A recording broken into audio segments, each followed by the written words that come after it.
Get it. Well, what's up? Oh, Most bettors don't lose because they're unlucky. So thank you. Fuck them. They lose because they don't have a system. The Essential Sports Betting Guide is out now at Amazon, Kindle, and Audible. With a minute left, down by 9. Learn the game behind the game. Down by 9.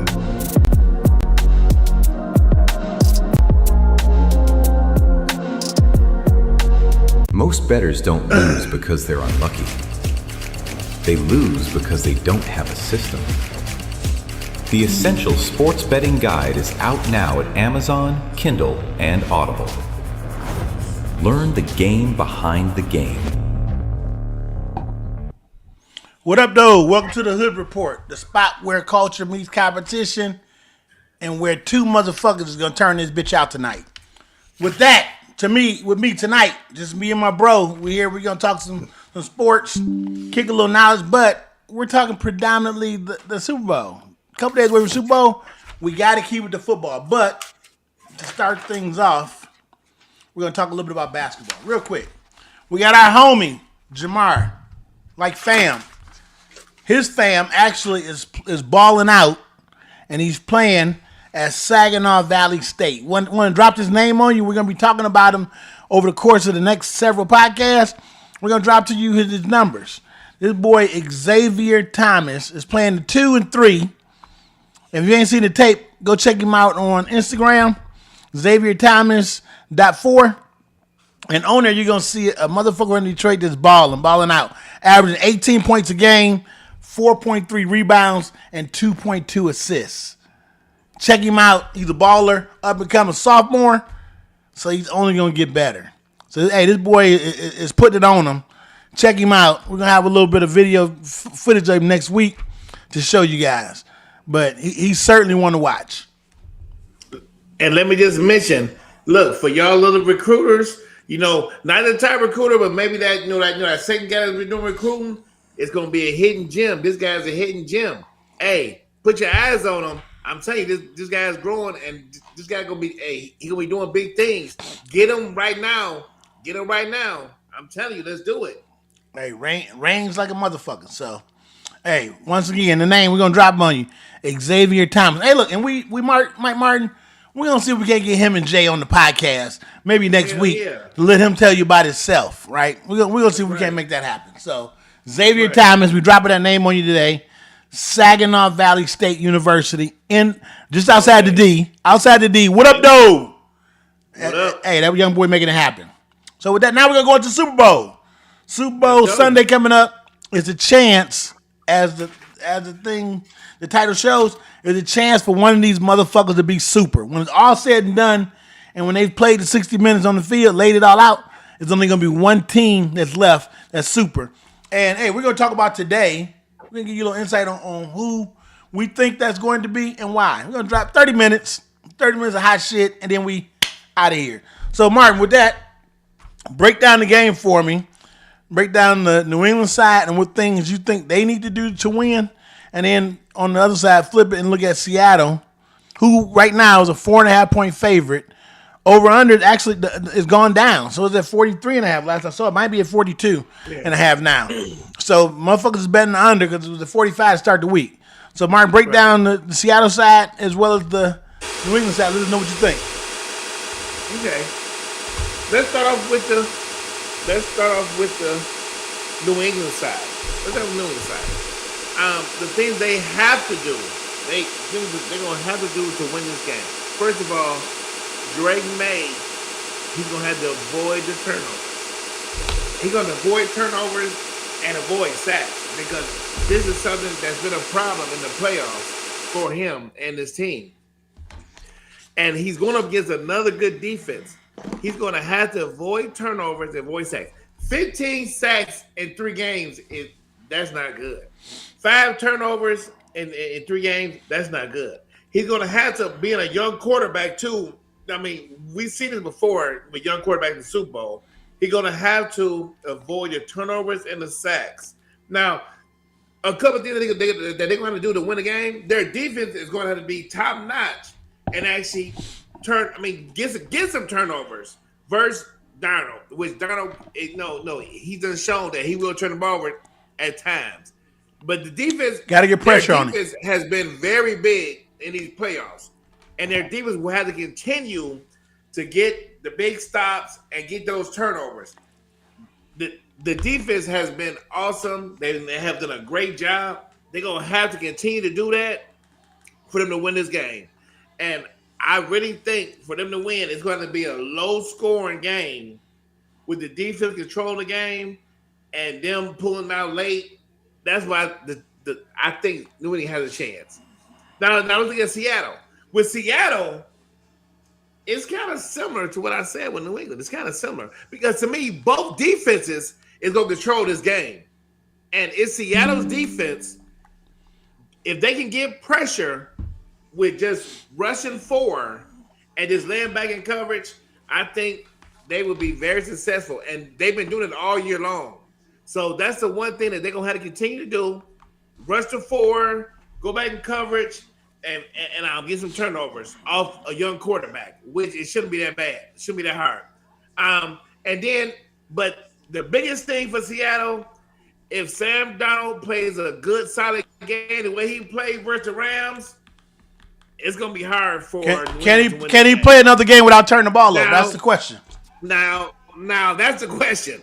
That is the question. I'm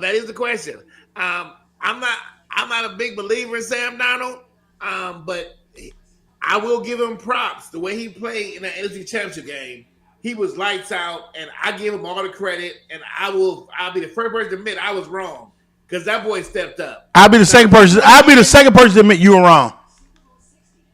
Oh, okay. Yeah, well, I bet you had Sam Darnold play the way he played too, but that's a story for another day. Now, all I'm going to tell you is, will he do it again?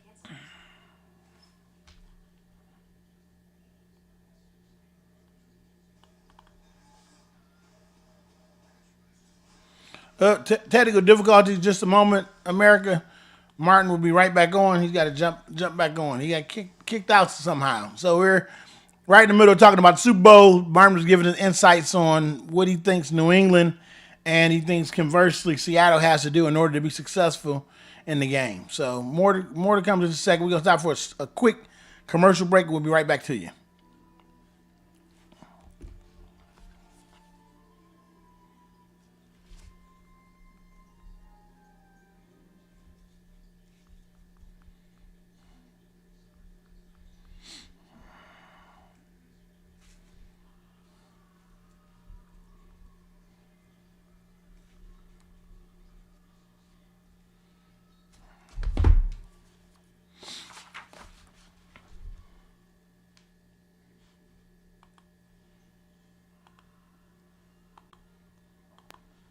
You hear me? All right, go ahead and finish up. We're back. Now, like I was saying, you know what that was? America, you didn't miss nothing, no way. Hey. That was the New England haters that was getting mad because they want to get me off this motherfucker because they know what I was about to say.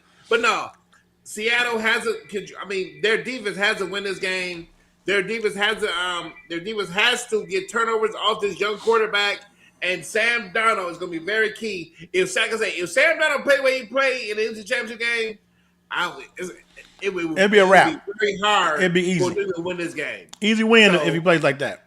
Yeah, if Sam Darnold, if he plays like that, and like I say, I was just giving him some credit, and that's why that shit. And look, that's why that shit went out because I was giving him credit. See, that motherfucker played good. That shit went out saying, "Hey, something ain't right." I know the motherfucker talking about he played good, but he did play good. I give him credit.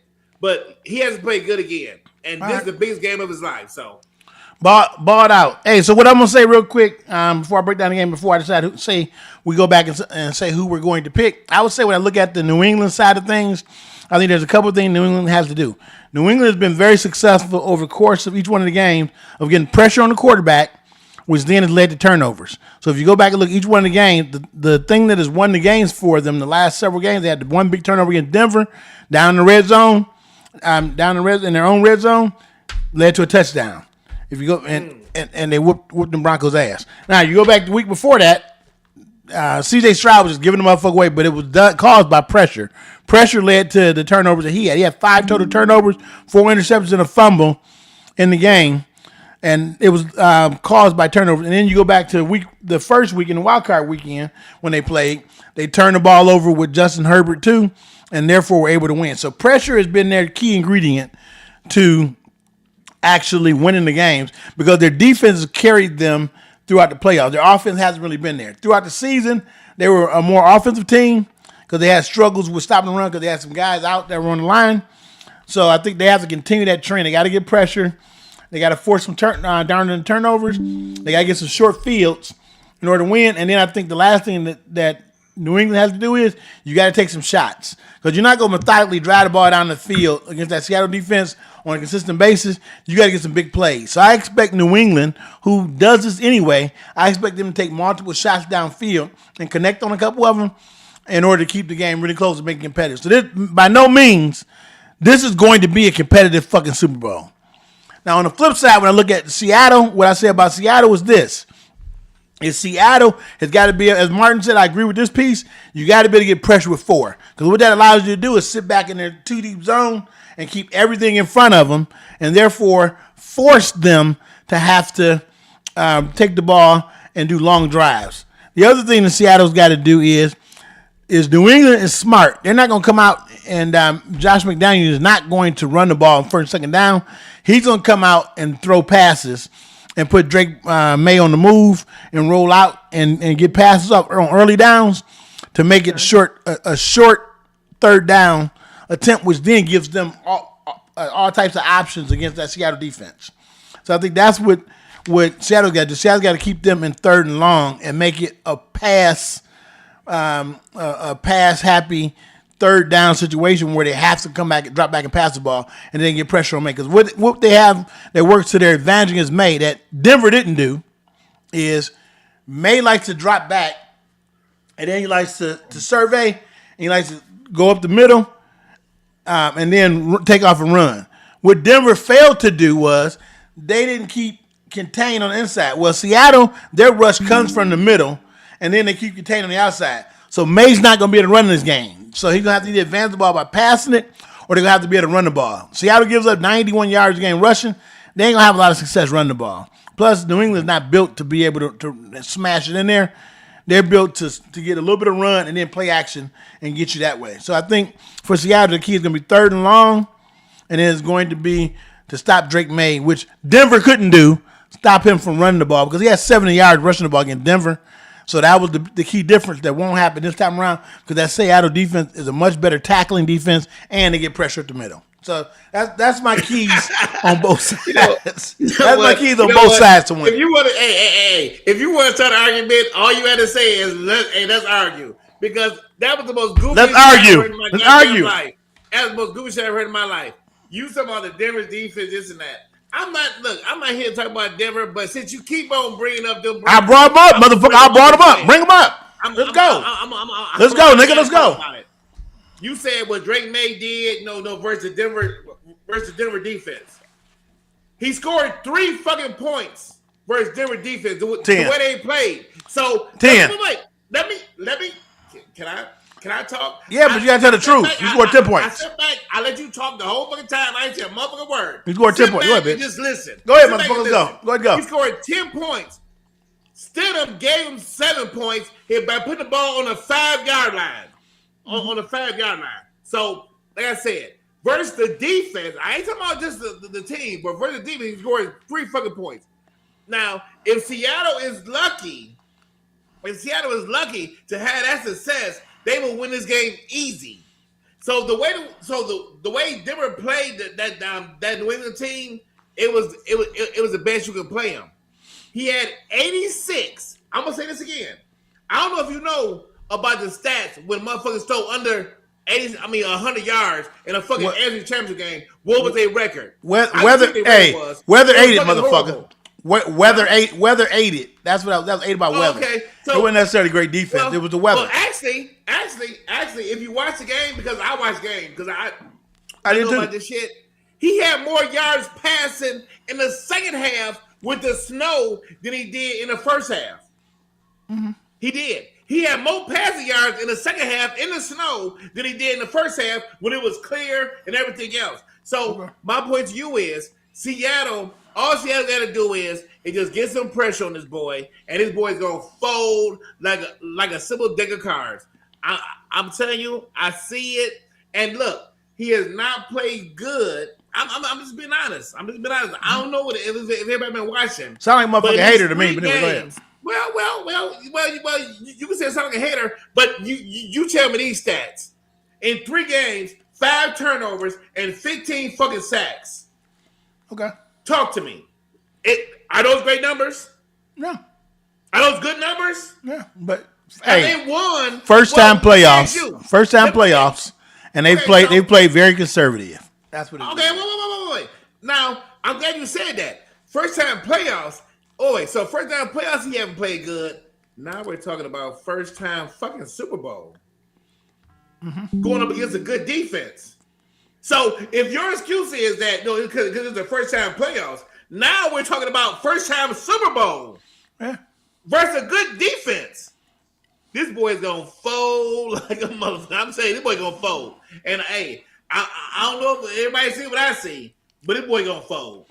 What I would tell you is yes. after all that motherfucking talking, you didn't say nothing. Say shit. Yeah. But anyway, let me say this.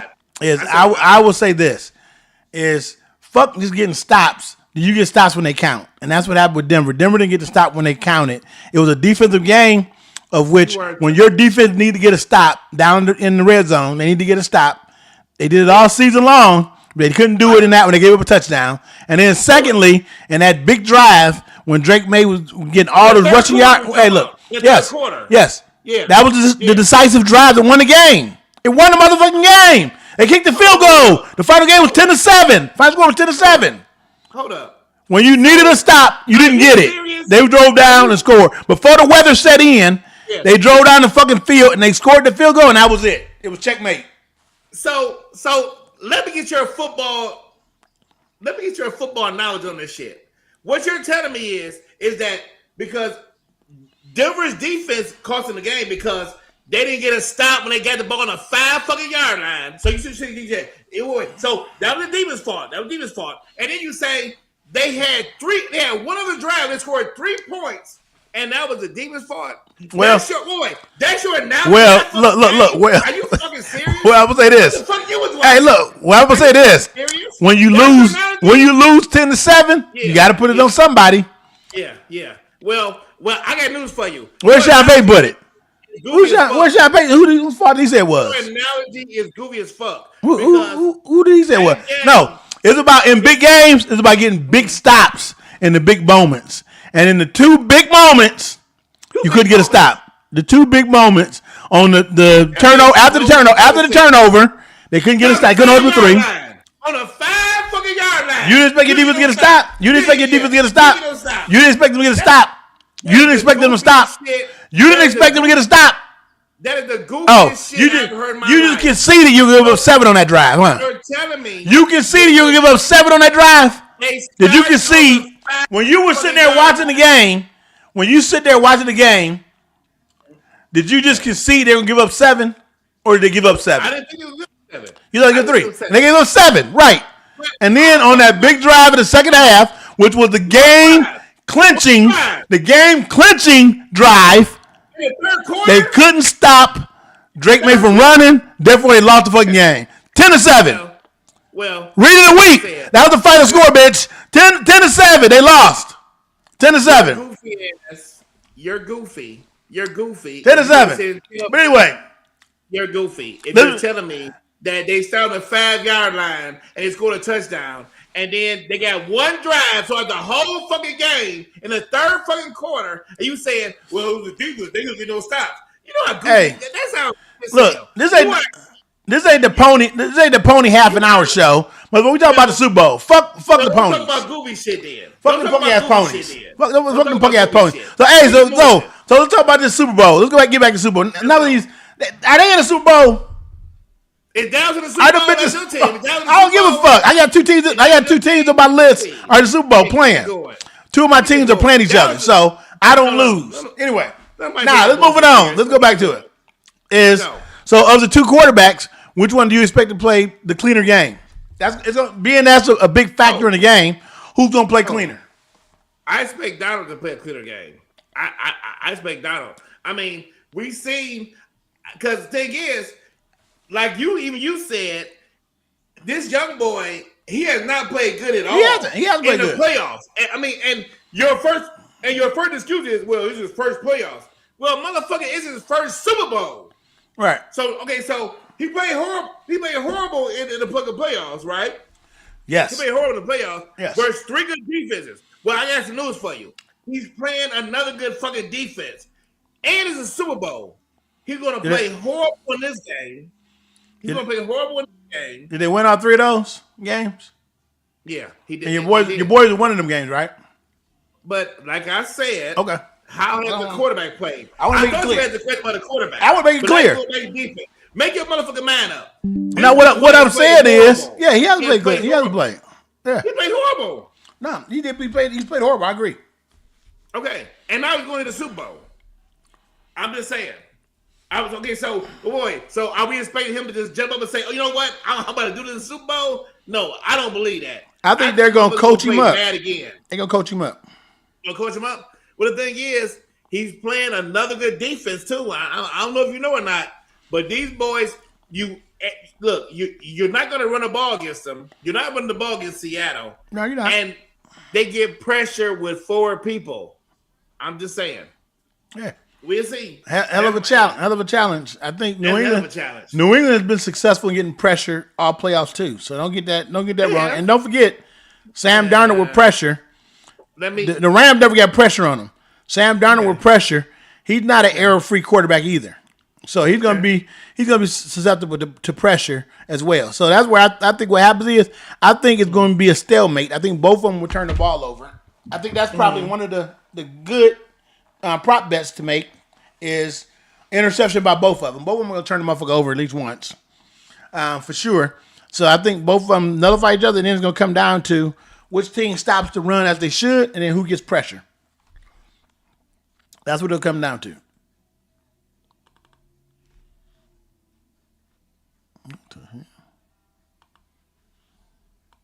You there?